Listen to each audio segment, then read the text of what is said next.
بسم الله الرحمن الرحيم.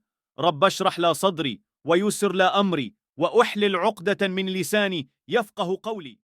وما أريد إلا الإصلاح ما استطعت، وما توفيقي إلا بالله.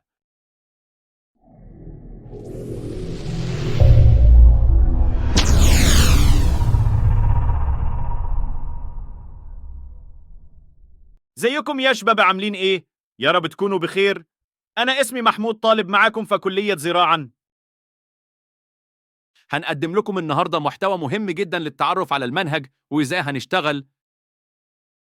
منهج الترم الثاني متقسم 7 مواد، يا ترى إيه هما؟ عندك مواد زي إنتاج نباتي وإنتاج حيواني، أراضي ومياه ومادة أساسيات، وقاية.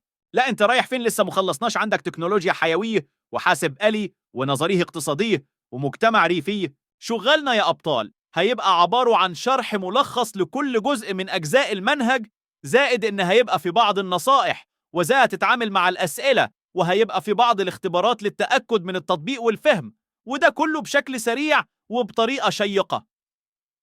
متقلقش، منهج الترم التاني سهل وانت قدها علشان توصل للتخصص اللي انت عايزه. وبإذن الله تعالى هنقدم لكم محتوى شرح كامل عن المواد بشكل بسيط وفريش.